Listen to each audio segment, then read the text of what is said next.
Bienvenidos a Vivencias. Hoy tenemos el placer de transitar por la vida de un hombre que sobrevivió a la tragedia de los Andes, un hecho que marcó su vida, pero lo marcó de una manera muy especial. Él logró de este hecho sacar lo mejor de sí y compartirlo con los demás. Les hablo de Gustavo Cervino. El viernes 13 de octubre de 1972, un avión uruguayo con destino a Chile y 45 personas a bordo, en la mayoría estudiantes y jugadores del equipo de rugby All Christians, se estrella en la cordillera de los Andes. Gustavo Cervino es uno de los 16 sobrevivientes de la tragedia. Una vivencia que se trasladó del pasado al presente en un gran proceso de transformación y aprendizaje, a través del cual nos identificamos y descubrimos diferentes enseñanzas de vida. Entre ellas, preguntarnos cuál es nuestra cordillera.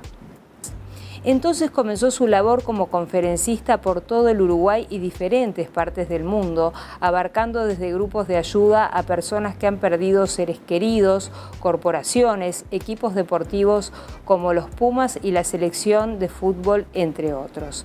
La vida le ha enseñado a ver soluciones, no los problemas, a ir contra la corriente, contra el vacío interior, a que la queja de la mente es una puja entre comprender el pasado y el presente. Por eso, para Gustavo Cervino es muy importante vivir el presente con intensidad. Valores como la entrega, la solidaridad, el respeto y la humildad fueron claves para sobrevivir en los Andes, y él los conserva y los cultiva en su vida cotidiana. Muchas gracias, Gustavo. Un placer que estés hoy aquí con nosotros. Muy bienvenido. Muchas gracias, un placer. ¿Qué significó para ti una vivencia tan intensa como fue la de los Andes? ¿Qué descubriste después de eso? Fue un impacto muy fuerte que nos hizo entrar en una realidad totalmente distinta, tipo Matrix, porque el mundo del que veníamos nos abandonó, nos dio por muertos y digo que iba a volver 4 meses después a buscar los cadáveres. Así que a partir de ahí nos tuvimos que conectar con nuestro máximo potencial físico, mental, espiritual y ver cómo podíamos agregar valor en un lugar que era el infierno: caos, desolación, abandono, frío, desesperanza. Y todo lo que nos rodeaba era miedo y pánico. Pero como todo era miedo y pánico, estábamos adentro del miedo. Por lo tanto, el miedo no existía más, porque estabas adentro de todas cosas que te paralizaban. Y ahí empezamos a tomar acción, y la acción es lo único que produce resultado en la vida. Fuimos un grupo humano, que éramos un equipo rugby, y construimos una sociedad solidaria, que los bienes pertenecían a la comunidad, las normas aparecían y desaparecían por sí solas de acuerdo a la necesidad. La primera que apareció era que estaba prohibido quejarse. Y después el único objetivo era sobrevivir, no yo, todos. Y gracias a Dios y a la fuerza y a la entrega y la dedicación de todos mis compañeros, logramos salir de la montaña. El ponerse en ese lugar del otro fue también lo que los ayudó, el dejar de ser tú para decir, me pongo en el lugar del que tengo al lado. Nosotros dejamos de ser yo, empezamos a ser nosotros. Simplemente para sobrevivir, para que tengan una idea, cuando entrábamos de noche al avión, después que se ponía el sol, había que tapiar el avión y mantener el cuerpo lo más caliente posible. Nos sacábamos las botas, los zapatos, y yo tomaba tus pies y me los ponía acá, con medias, y vos tomabas los míos. Cuando yo sentía que tus pies se estaban congelando, los empezaba a mover, porque vos tenías que calentarme los míos. Era como una simbiosis. Yo vivía si tú vivías, y así teníamos que ir haciendo cosas de una manera en donde no había personas que se propusieran para hacer cosas. Cada uno hacía lo que podía, cada uno agregaba el valor hasta donde sentía fuerzas o tenía... Pero pusieron determinadas reglas. ¿Cuáles eran las reglas a seguir, por ejemplo? Bueno, al principio estuvimos esperando el rescate del mundo exterior, pasivos.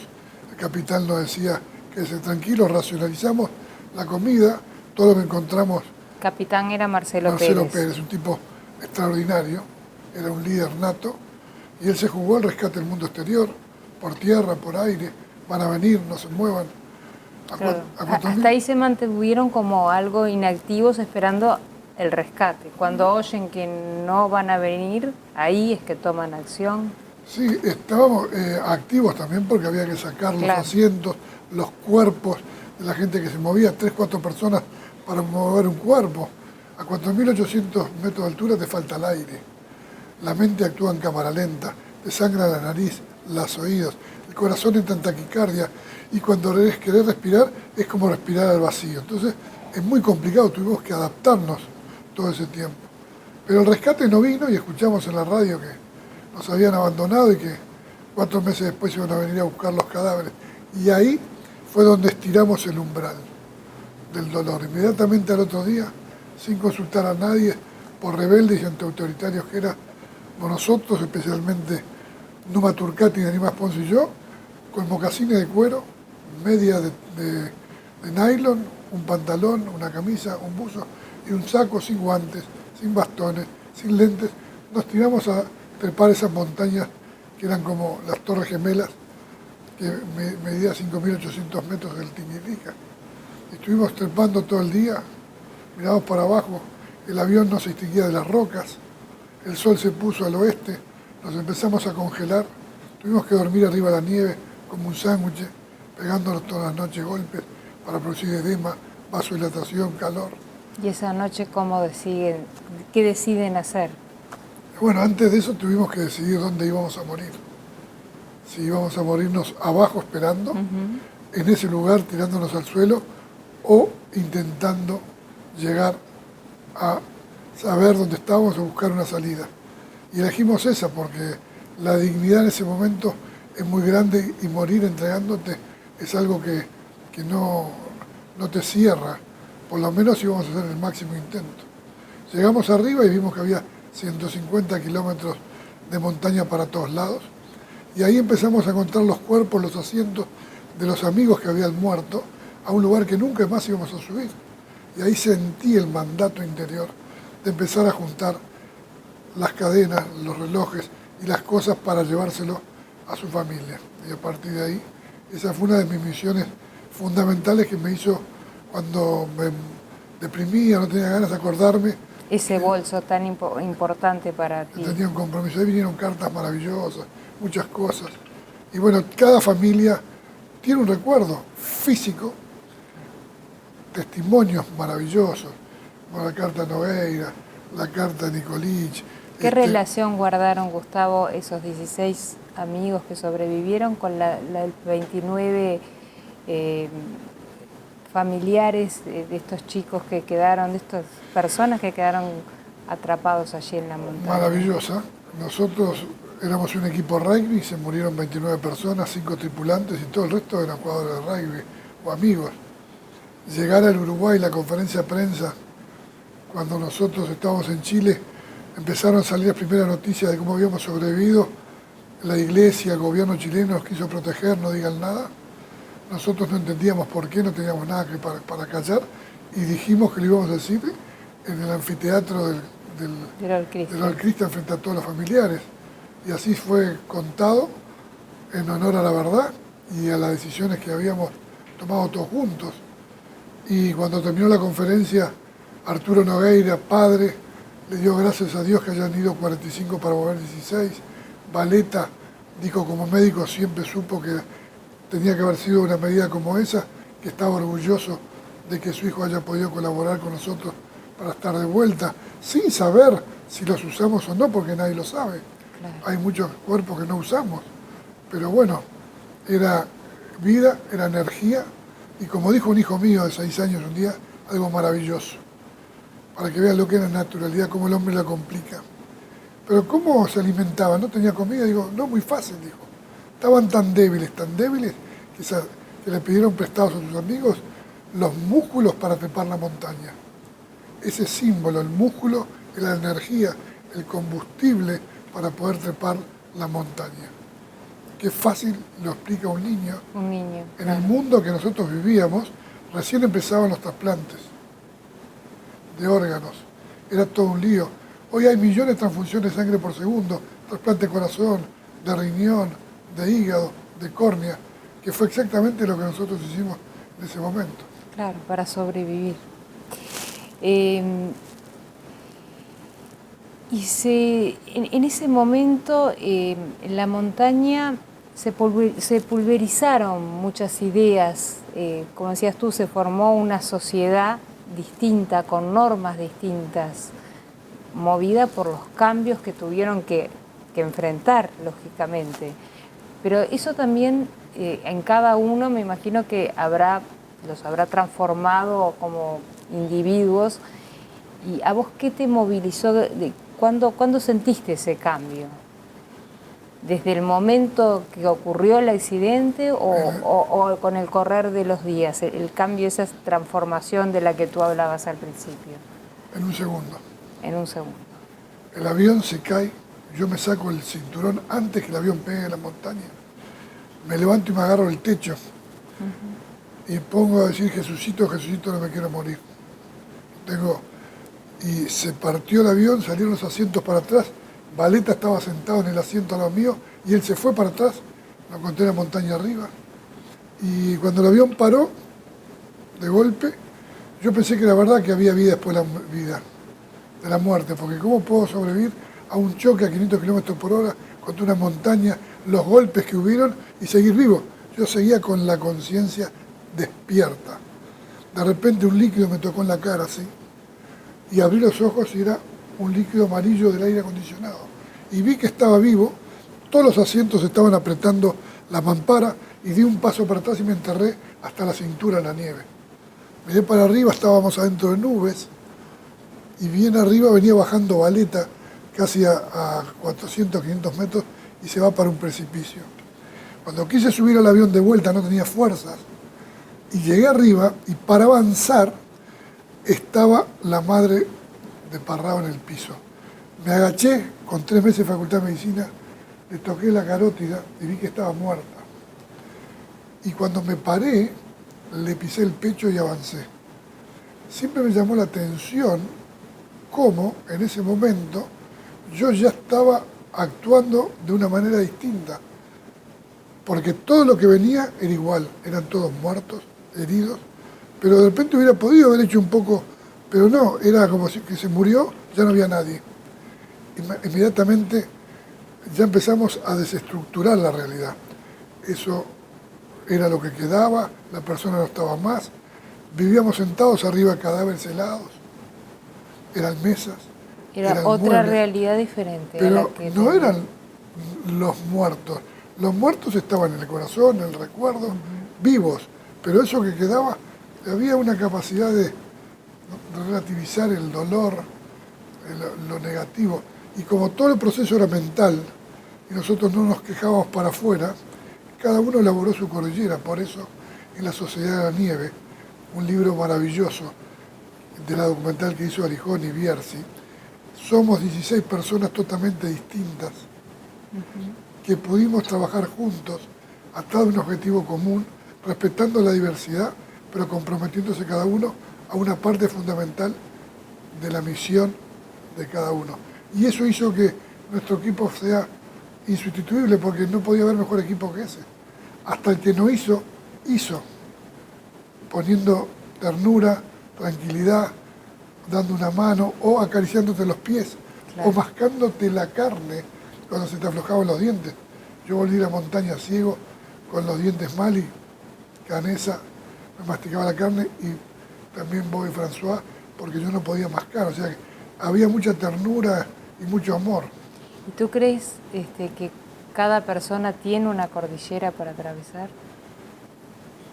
Todos tienen muchas cordilleras, pero las cordilleras son infinitamente grandes. Si yo miro todo lo difícil y todos los problemas que puedo tener y empiezo a delimitarla, o esas cordilleras se pueden achicar y desaparecer, si en vez de mirar lo que se separa veo todas las posibilidades que me brinda la oportunidad. Esa es la creatividad tipo Matrix, que empezamos a discernir, a descubrir día a día. Cosas que no servían para nada, que se transformaban en el materia prima de otros objetos, porque la adversidad desarrolla la creatividad. La creatividad viene después de la necesidad. Y cuando tenés mucha abundancia, muchas cosas, las personas pierden desarrollar esa creatividad. Te invito, Gustavo, a hacer una breve pausa y enseguida volvemos.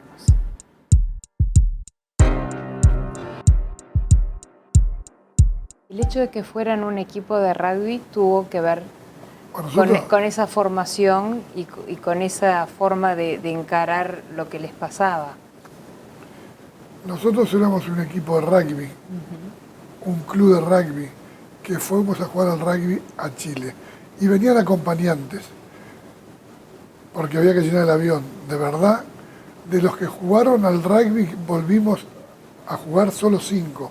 El resto habían sido jugadores de rugby en el colegio, habían jugado alguna vez o en otro club, pero no estaban jugando, pero el espíritu, la organización, era de un equipo de rugby, era una delegación de rugby, el capitán fue el líder, el que mandaba, el que hacía, todos obedecían, y los que estaban de acompañantes se tenían que incluir. Después construimos esa sociedad solidaria, en donde seguimos siendo un equipo, porque empezamos siendo un equipo, seguimos siendo un equipo y salimos siendo un equipo. No es más importante el golero, el 5, que el 9, pero todo el mundo sabe que el gol lo metió Gigia en el Mundial, y saben lo que hizo Tulio Varela. Parrado y Canesa metieron el gol como Gigia y Schiaffino. Bueno, ellos cumplieron con lo que habían pactado, sacarnos de la montaña. Se prepararon. Vicentín extraordinariamente cargó las medias llenas de comida para que puedan caminar y después volvió. Cada uno hizo su función. Por eso que éramos un equipo en todo momento. Carlitos Páez tapiaba el avión. Yo era médico por el simple hecho de haber hecho 3 meses de facultad de medicina con Roberto Canesa. Roy y Harley se encargaban de la radio. Los Strauch se encargaban de repartir la comida. Fito hacía lentes. Coche hacía cuentos. Rezábamos. Todos de a poquito iban colaborando de alguna manera para que funcionara esa sociedad. Romper el silencio era algo muy difícil. El que rompía el silencio tenía que agregar valor.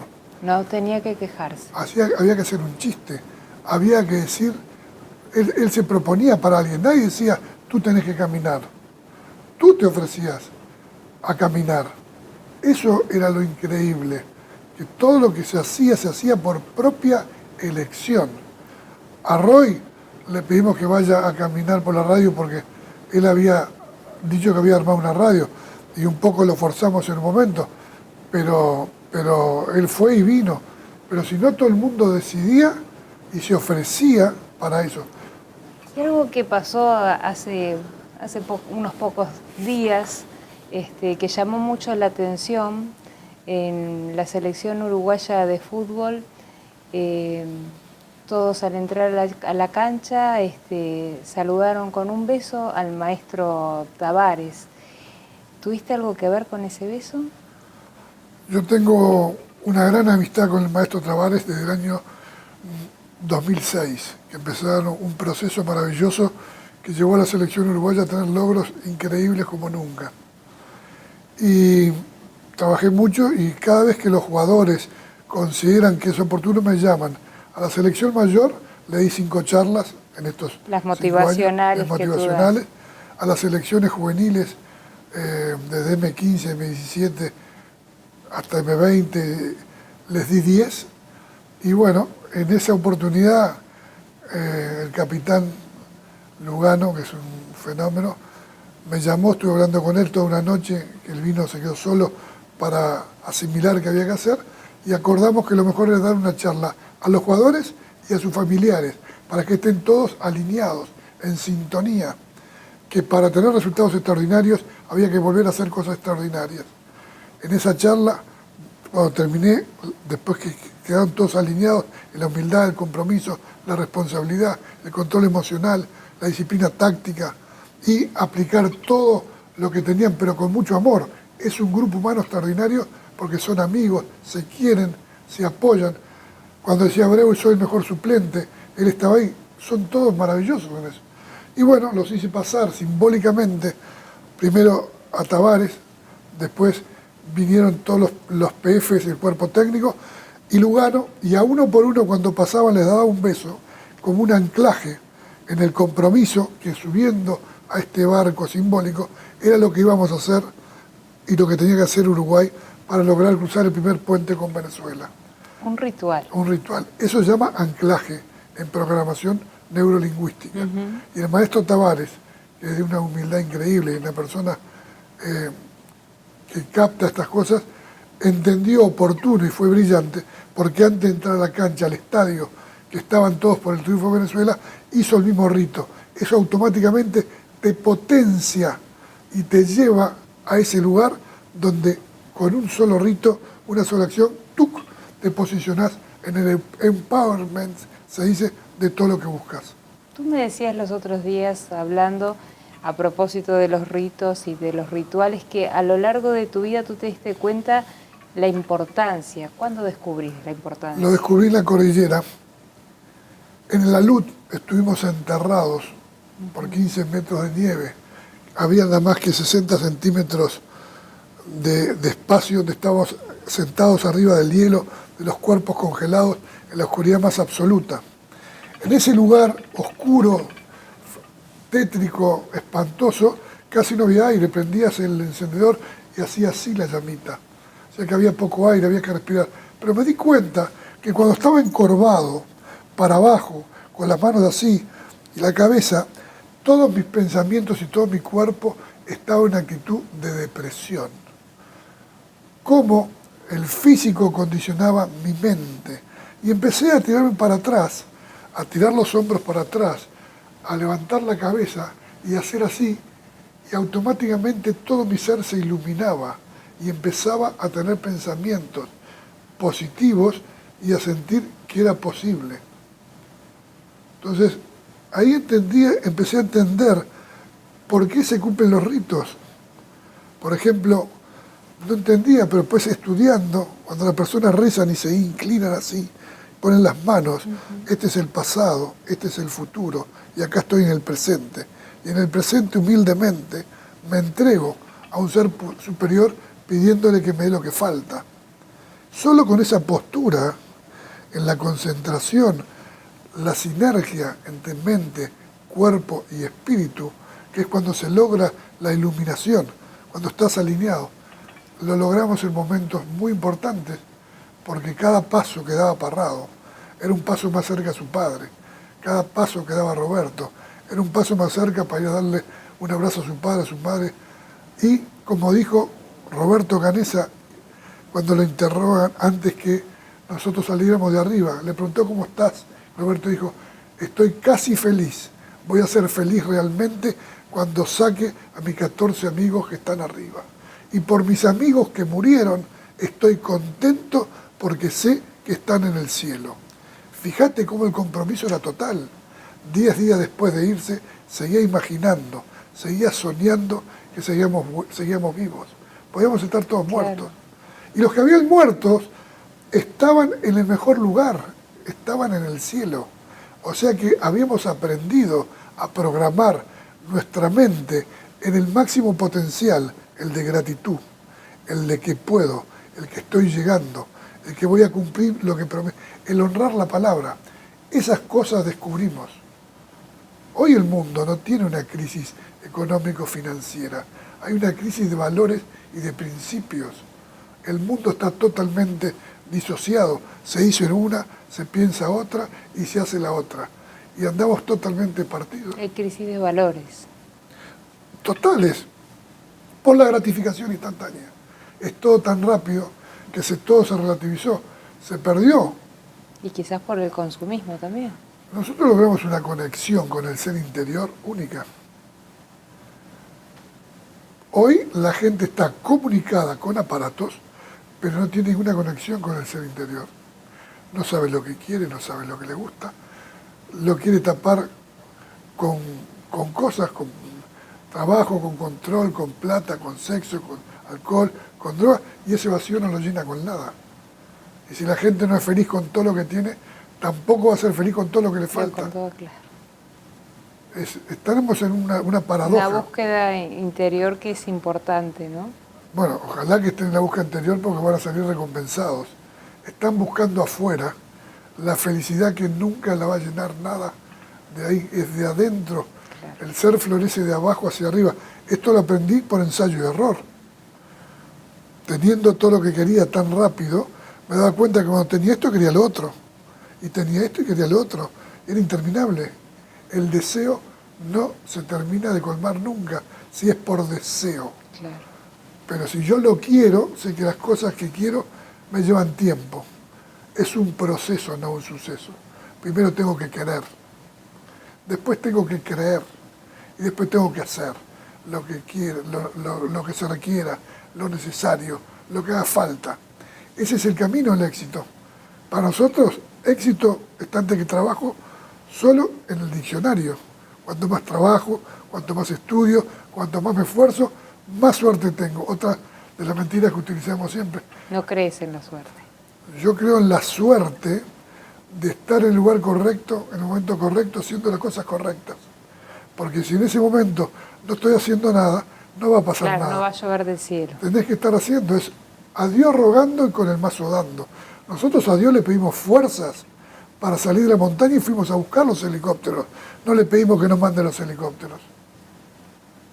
Dios al que se ayuda, lo ayuda. ¿Y vos, cuando fuiste, creías en un Dios? ¿El Dios que volviste es el mismo o cambiaste esa imagen de Dios? Cambió. ¿Cómo? Yo antes del accidente, yo siempre tuve una relación muy mística con la religión. Mi primer héroe fue San Sebastián. Lo mataron a flechazos por no negar a Dios. Una cosa, esa parte del mártir que pelea por lo que cree. Y fui a un colegio católico, los jesuitas, primero al Cristian que me echaron a los 9 años por antiautoritario rebelde. Después fui al seminario y ahí fui 10 años al seminario, los jesuitas. Tengo una formación jesuita muy grande y muy agradecido de la formación que me dieron. Y ahí tenía vocación de servicio, era monaguillo y decía que me iba a meter de cura. En verdad tenía vocación, pero al final hice una revisión de mi vida. Antes me rompí con mi novia, con el padre Tuyá, un gran amigo, y yo tenía entre mis planes eso. En la cordillera me rebelé con Dios, me enojé mucho, lo mandé a la mierda. Decía, ¿por qué nos salvamos de la caída? Después se mueren tipos increíbles, quedo yo que soy un chanta, queda el otro, no entendías por qué. Después la avalancha te sepultaba. ¿Quién es el guionista de esta película? ¿Quién es el que está haciendo esa bronca que me venían? Después me di cuenta, el día que se suspendió la búsqueda me puse a caminar, después de la luz lo puteé, y estaba malísimo. Me acuerdo que estaba caminando y a medida que iba subiendo la montaña, daba un paso y daba otro paso y daba otro paso, sentí como que Dios se me había metido adentro. Pues yo estaba haciendo algo que realmente era como si no pudiera hacerlo y lo estaba haciendo, porque me había entregado. Dije, mi concepto de Dios era más grande que del Dios que estaba percibiendo. El Dios que yo tengo hoy es un Dios bondadoso, es un Dios que quiere lo mejor para mí, es un Dios que me hace estar en el lugar correcto, en el momento correcto, y tengo siempre algo que aprender, algo que darme cuenta, algo que compartir, por algo que pedí perdón, que antes no me daba cuenta que lo hacía. Ese es el Dios que yo tengo. Cuando yo era chico era un Dios muy castigador. Te portas mal, te vas al infierno, te vas a quemar para siempre en el fuego del infierno, el pecado mortal, el pecado... Yo todos los pecados mortales los hacía todos. O sea, jugando, me hacía Carlitos Páez, un compañero de jardinera. Gustavo, qué suerte tenés vos. Yo de los 9 años pensaba que mis padres se iban a quemar en el infierno porque eran divorciados. Y entonces, imagínate todas esas cosas que nos metían en la cabeza. Bueno, el mundo era así, por suerte, no hay nada en el mundo exterior que determine que la respuesta que yo haga se condicione. Si estoy convencido, voy a ir contra todo. Pero tuve que apaciguar mi locura interior. Hoy lleva un proceso. Porque esa rebeldía me hacía saltar contra todo y y gastaba mucha energía. Y un día me di cuenta que hay 7.500 millones de personas. Si yo me voy a enojar con cada boludo que hace lo que yo no quiero, voy a estar toda la vida apagando incendios. Entonces empecé a aceptar la gente que diga y que haga lo que quiera. Dejé de querer cambiar el mundo y empecé a querer cambiar yo. Empecé a ver el mundo distinto. En vez de ver problemas, veía oportunidades. En vez de quejarme, empecé a proponer. En vez de sentir que era imposible, empecé a buscar gente. Posibilidades que quiera hacer. Y sobre eso, ahora te invito a hacer una breve pausa, vamos a hablar y me vas a contar por qué surgieron esas charlas motivacionales, a partir de qué momento. Pero ahora te invito a hacer una breve pausa y enseguida volvemos.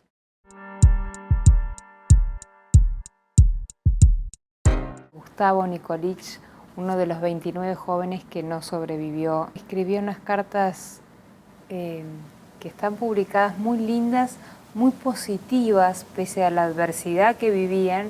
Él se comunicaba a través de cartas, pero como si estuvieran en un hotel 5 estrellas, siempre con ese dinamismo y esa alegría y positivismo. Y hay una carta muy especial en la que él se despide que me gustaría que la compartas con nosotros. Sí, te la voy a leer, pero antes te quiero decir una cosa. El padre de Alejandro, Gustavo Nikolic, un ser maravilloso.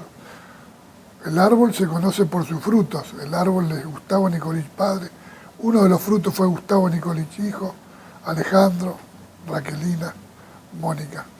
Una familia entrañable. También me recibieron siempre como un hijo, la madre incondicional, siempre con nosotros, y fue la que me dio la carta que yo te voy a leer, que gracias a Dios, Gustavo en esa carta maravillosa le puede mostrar al mundo cómo él lograba el control emocional.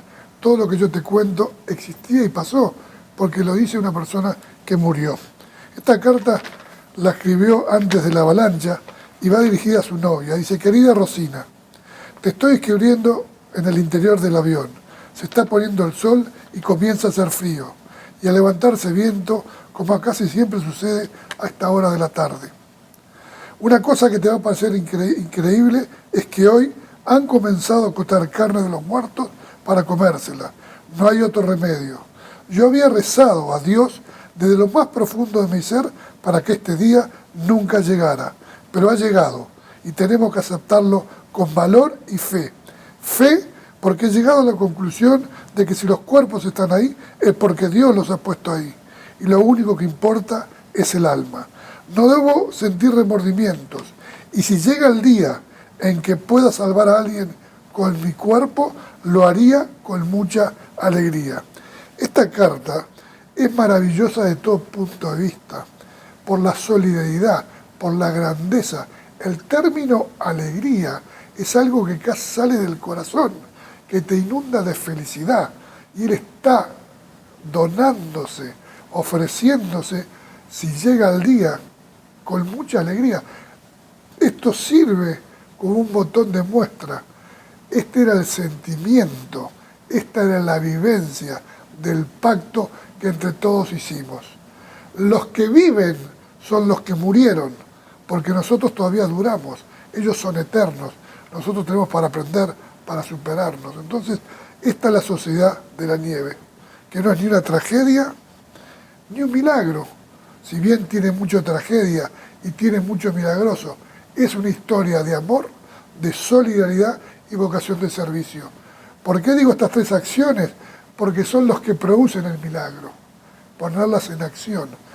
No el milagro que actúa desde afuera, la transformación interior que hace posible lo imposible, es eso, el amor, la energía más grande que hay. Llama la atención porque eran muchachos todos muy jóvenes, apenas 19 años. Tú te pones a pensar en un chico a esa edad, es totalmente inmaduro, o sea, la vida los hizo madurar así. Es tan importante lo que acaba de decir. Nosotros éramos niños que en un segundo teníamos a la muerte al lado. La vida, metafóricamente, si fuera una carrera a 100 metros, nos llevaba por los 19 metros, nos faltaba todo eso, pero en un segundo tocaron pito y la muerte teníamos la cincha, la meta acá, o sea que la vida ya era. Solo quedaba vivir ese último instante con plenitud, con alegría, con gozo, si queríamos vivir. Si queríamos padecerla, podíamos aceptar la otra parte de la película, la tragedia, sufrirla, abominarla, odiarla y destrozarnos. Y bueno, gracias a Dios se pudo dar, ahí está la energía, cómo fluye y cómo se mueve, el manejo eficiente. Homogéneo, lograron una homogeneidad. Hoy las empresas más importantes del mundo, los países tienen una visión, tienen una misión y tienen valores y principios. Éramos un grupo homogéneo, todos uruguayos, un país maravilloso. Vivíamos en el mismo barrio, íbamos al mismo colegio, jugábamos al mismo deporte y teníamos la misma religión. Estábamos sólidos. Si hubiera sido un avión de línea, distintas culturas, es muy difícil a partir de nada poder acordar. Los acuerdos habían sido previos y lo único que faltó fue ese laboratorio existencial, que el que lo hizo nos puso conejitos de Indias, como dice Roberto, a ver cómo podían soportar lo imposible y si lo podían lograr. Nunca pensamos que era imposible ni que era imposible. Lo que sí estábamos seguros que lo íbamos a intentar. Eso, o sea, la seguridad que pusieron y las ganas de salir adelante y el unirse fue muy importante. Y ese partido que me contabas, que jugaron a 3.800 metros, la Copa Amistad, que la celebran año a año, en honor de ese partido que no se jugó. ¿Cómo es que lo hacen? ¿Es una vez por año? Nosotros el primer año después del accidente fuimos a La Plata, porque no había mucho ambiente, fuimos en el vapor de la carrera. Después el otro año fuimos a Córdoba en un ómnibus y sentimos la necesidad de volver a la montaña. Chile es parte de nuestro hogar, la montaña, ese lugar. Yo fui como 12 veces y la verdad que cuando uno sube esa montaña y empieza a trepar, el ser humano se empequeñece, los problemas se relativizan y se fuman y la presencia de Dios es muy fuerte. Una sintonía mágica. Y en Chile estaban los chilenos que nos esperaban y no llegamos. Entonces ese partido tuvo que jugarse. Fuimos en tren el primer año, fuimos con Tintín, fuimos con Roberto, jugamos un partido y después empezamos solo, año a año, la Copa de la Amistad. Durante 40 años ininterrumpidamente se jugó. A los 30 años fuimos 298 personas, la delegación deportiva más grande de la historia que salió del país. ¿En el 2002 fue eso? 2002. 3 aviones llenos. Agradecerle al arriero, al pueblo chileno, la gratitud es una de las acciones más escasas. Nosotros practicamos la gratitud periódicamente, porque es una manera de honrar la vida de ellos. Ese partido es en memoria de ellos. Lo jugamos, hicimos el club en memoria de ellos. Todo lo que hacemos, pero no porque nosotros nos vivamos la vida, la vivimos, pero ellos viven adentro nuestro. Agradecidos. Y respecto a eso que decís de la gratitud, hay una vivencia muy linda que te escuché contarla el otro día, que me gustaría que la compartas ahora con nosotros. Algo que le pasa al arriero que tiene hace pocos años una dificultad y ustedes le agradecen con gratitud y lo ayudan. Contanos qué pasó. Bueno, el arriero es un padre espiritual, un gran amigo, ha venido muchísimas veces al Uruguay. Cada vez que vamos a Chile lo invitamos al hotel, al Sheraton, a su familia, las mellizas, Cucho, Sergio Chico, Daniela. Somos una familia grande. Y hace, no sé, 6, 7 o 8 años, un día me despiertan a las 6:30 de la mañana un periodista de Chile que están diciendo que los sobrevivientes fuimos muy mal agradecidos, que lo habíamos abandonado, que estaba muy triste y enfermo. Me agarré el auto y fui a lo Roberto Canessa y le cuento lo que está pasando y llamamos a Daniela, su hija, y le pregunté, che, ¿qué pasa con tu padre? Que la verdad, no, papá está muy enojado con la prensa que dice que ustedes lo han abandonado. ¿Pero qué le pasa? Tiene artritis de cadera, no puede subir al caballo y dice que no quiere vivir. Llamamos con Roberto primero a Felipe Hugo, un traumatólogo chileno de este cuadro del Boys, uno de los mejores médicos de trasplante de cadera. Le dijimos, Felipe, agarrá 2 jugadores de rugby, andá al sur, agarró al arriero, llevarlo a la clínica y operarlo. Con el amigo Campiotti, gerente general Johnson Johnson, dijo que había 2 caderas de última generación para él, lo operaron, le pusieron las caderas y ahora se llama Sergio Catalán Johnson Johnson. En gratitud volvió a andar a caballo, el año pasado lo operamos de vuelta a otra cadera, pero el arriero es un tipo maravilloso. Con Nando, Roberto, nuestros hijos fuimos cuando festejó 50 años y lo vimos a caballo y fuimos a saludarlo a 60 kilómetros de su casa. ¿Pero qué hacen acá? Te venimos a saludar. No es necesario. Ustedes no tenían por qué venir. Una humildad, una grandeza, un ser maravilloso. Te invito ahora a hacer una pequeña pausa y quiero ver cómo fuiste educado y cómo educás a tus hijos, qué diferencias hay, pero lo hablamos después de esta pausa.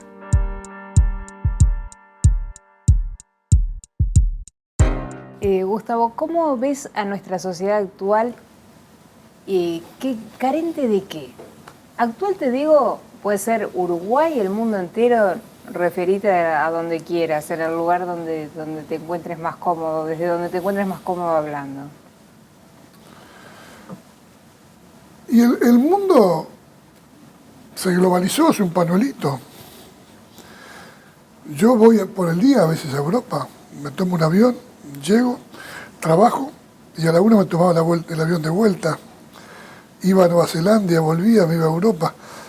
Todo se achicó, la distancia, todo se relativizó y se perdió el tiempo interior de los procesos. Y el mundo, por una cantidad de cosas, está muy bien.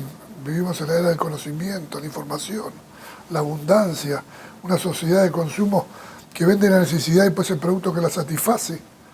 Pero salís de la última tienda, te compras el último iPhone, iPad o auto, caminás 10 metros y mirás el manual y al costado ves uno que tiene uno más chiquito, más lindo, más barato y decís, me cagaron.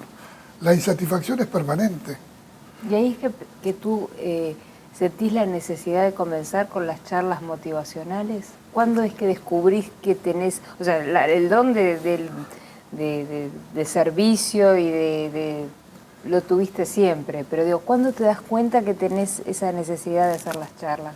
No se puede venderle una heladera a un esquimal.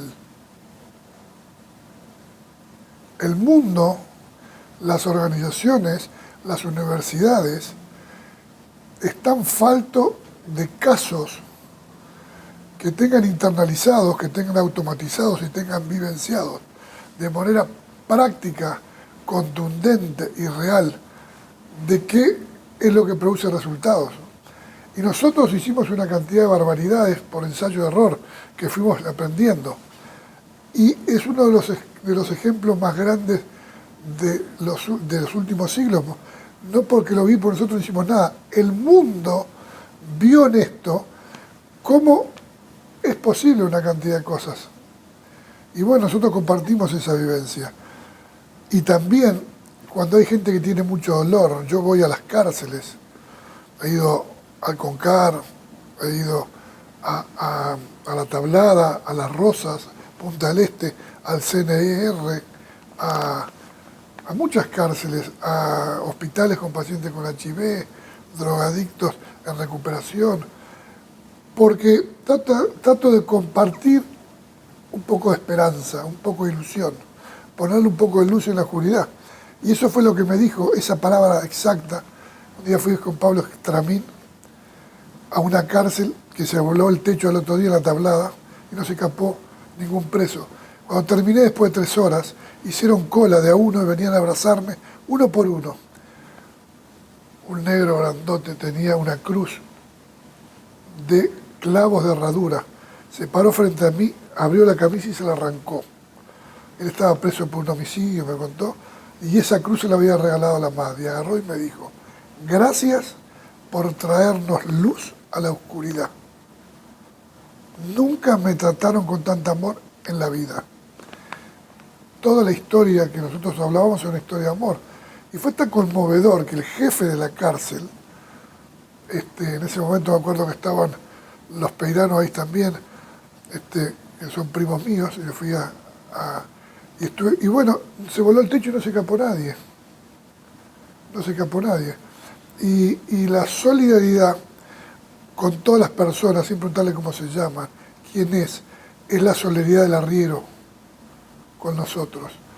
Y eso es algo que lo tengo muy incrustado en mi vida, como algo que, gracias a esos gestos de amor, de solidaridad, de desapego, yo puedo estar hablando acá contigo. Y una vez, pero lo haces siempre, una vez por semana te guardas un lugarcito. No, ayer me metí en una conferencia y mañana voy a dar Bueno, en la otra. de ayer fui testigo y me llamó mucho la atención porque fuimos a Minas, le ibas a hablar a varias madres que habían perdido a sus hijos jóvenes. Había mucho dolor allí y se produjo algo muy increíble. Una sala llena de gente, de amigos de los chicos que habían fallecido también, y lograste una mezcla en lo que tú decías, se mezclaron las sensaciones. Hubo risas, hubo reconocimiento, reflexión, llanto, lograste un montón y después agradecimiento. Y hubo varios testimonios de algunas personas que me gustaría que los compartieras porque fue muy gratificante lo que te dijeron. Para mí, yo siempre tengo que tomar decisiones. Ese día, ahora se inauguraba el museo itinerante de la Fundación Viven, que soy miembro, fundador, iban sobrevivientes. Pero tenía esta invitación que me venían persiguiendo. Yo le dije a la chica que me llamaba, yo tengo una vida, tengo 6 hijos, me llaman de todo el mundo. Pero yo puedo, mientras que no me conecto, tener ese como refractario. Pero en un momento lo escuché en el corazón. Dije, es la tercera vez que me llama. Es donde yo empiezo ahí y me entrego. Le digo, bueno, ese día podía, la Casa de la Cultura me la consiguió la tía de Abreu, que es la directora, gerenta, y fuimos mi ahijada Ana Paula Iturria, que vive en Minas. Le dije que fui, estaban todos los chicos del básquetbol, estaba otro matrimonio que había perdido 2 hijos en un choque hacía 4 o 5 años. Y bueno, lo que yo le dije que venía a cortar la distancia que separa la realidad abstracta de la mente del corazón, donde podemos vivir todo eso, y me entregué, me zambullí adentro de su dolor y se los pulvericé, mostrándole que sí, está ese dolor, pero a partir de eso también se pueden construir escenarios presentes que te den la alegría de querer seguir viviendo y disfrutando a tus hijos, a tus nietos, y que la pérdida de ese que querés tanto no te atormente y los hagas víctima de ellos, aceptándolo. Y eso me sale muy bien porque me apasiona plantar esa semilla de amor en el corazón de la gente. Y me volví feliz. Volvimos hablando, hoy me mandaron todos por Facebook, gratitud, me llaman. Y bueno, eso me hace trascender en mí y yo. Cuando el yo se convierte en nosotros, los seres humanos somos ilimitados. Te invito a jugar a un ping-pong de preguntas y respuestas. La que querés la atajás y la que no me la dejás pasar. ¿Cuál es el principal rasgo de tu carácter? El principal rasgo de mi carácter, soy un luchador. Tu principal defecto. Y cuando me enojo. Tu principal virtud. La vocación de servicio. ¿Qué te motiva? Compartir. ¿Y qué te desmotiva?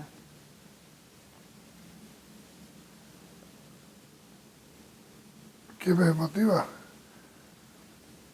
No, nada me motiva. Me enoja un poco, pero no me quedo. Una injusticia. Siempre fui de chiquito Robin Hood. Me rebelé a las injusticias. ¿La palabra que más te gusta? Gracias. ¿La que menos te gusta? La que menos me gusta, ¿Sí? no, Un color, azul. un lugar, Mi casa, un sonido de la naturaleza o que te guste. el ruido de la montaña, que es el silencio. Un aroma, El olor a mujer. un gran amor. ¿Un gran amor? Sí. Uy, tengo muchos grandes amores. Mi madre, mis hijas, mis hijos. La madre de mis hijos, la madre de mis hijas, gracias a ella tuve esos hijos maravillosos. Y hoy me tengo a Dios, a la Virgen, la madre, que nos cuidaba en la montaña.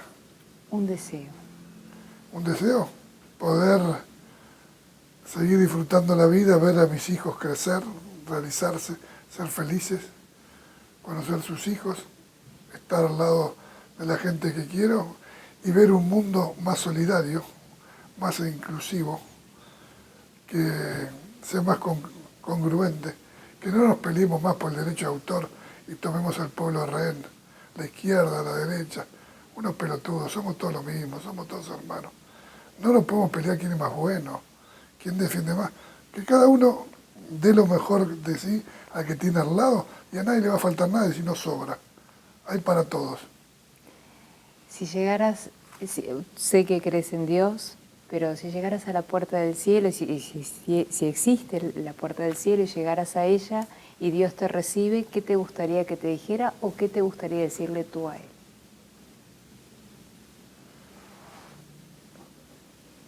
Yo, gracias por traerme. Fue generoso, me llevó a mí al cielo en vez de mandarme al infierno. Yo tenía unos cuantos calabozos, me parece. No. Gustavo, un inmenso placer que hayas compartido este espacio con nosotros. Te deseo que sigas brillando y dando luz en esas charlas que a tantas personas les hace falta, y después de haberte visto en vivo y en directo, la luz que generas en toda esa gente que tiene tanta oscuridad, que salen con esa armonía y esa paz, realmente es admirable. Muchas gracias.